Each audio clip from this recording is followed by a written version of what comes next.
رب کا کریمانہ انداز۔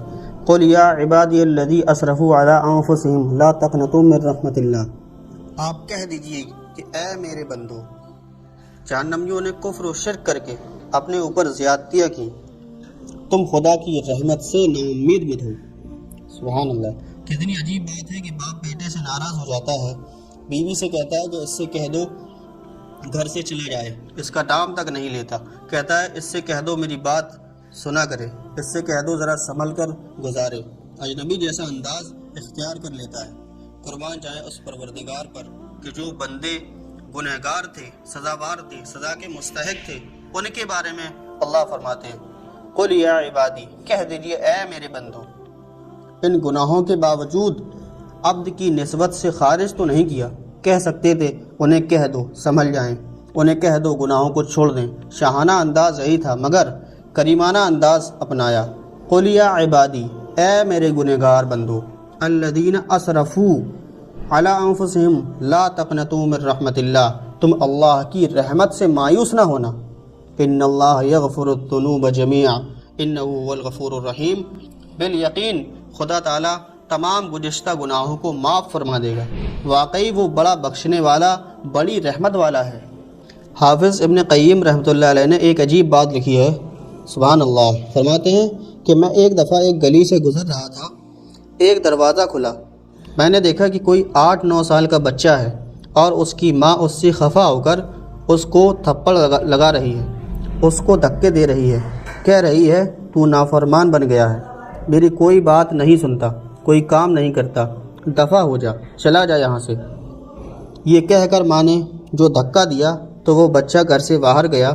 فرماتے ہیں کہ ماں نے تو کنڈی لگا لی، اب میں وہیں کھڑا رہ گیا، دیکھوں اب ہوتا کیا ہے۔ فرماتے ہیں بچہ رو رہا تھا چونکہ مار پڑی تھی۔ خیر وہ اٹھا اور کچھ سوچتا سوچتا ایک طرف کو چلنے لگا۔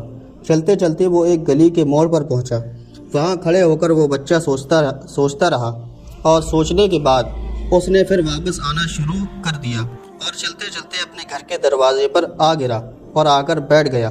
تھکا ہوا تھا، رو بھی کافی دیر سے رہا تھا، دہلیز پر سر رکھا، نیند آ گئی، وہیں سو گیا۔ چنانچہ کافی دیر کے بعد اس کی والدہ نے کسی کام کے لیے دروازہ کھولا تو کیا دیکھتی ہے کہ بیٹا اسی دہلیز پر سر رکھے پڑا ہوا ہے۔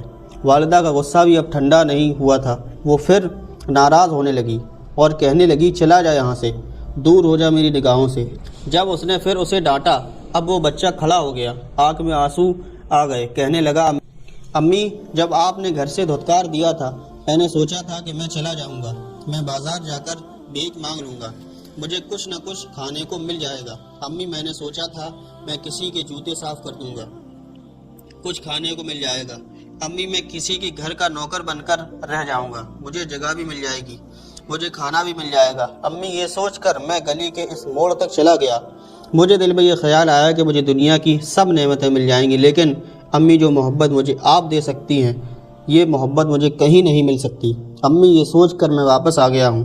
امی میں اسی در پہ پڑا ہوں، تو مجھے دھکا دے یا مار، میں کہیں نہیں جا سکتا۔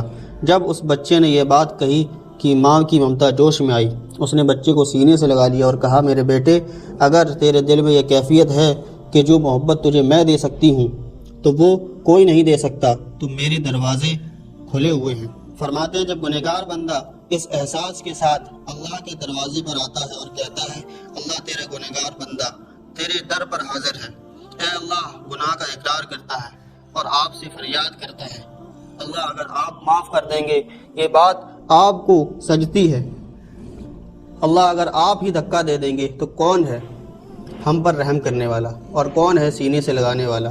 تو جب انسان اس طرح اپنے گناہوں سے سچی توبہ کرتا ہے پھر پروردگار اپنی رحمتوں کے دروازے کھول دیتے ہیں۔ رب کریم ہم پر احسان فرمائے، سچی توبہ کی توفیق عطا فرمائے اور آئندہ زندگی کو گزری ہوئی زندگی کا کفارہ بنا دیجیے اور آنے والے وقت کو گزرے وقت سے بہتر فرما دیجیے، آمین۔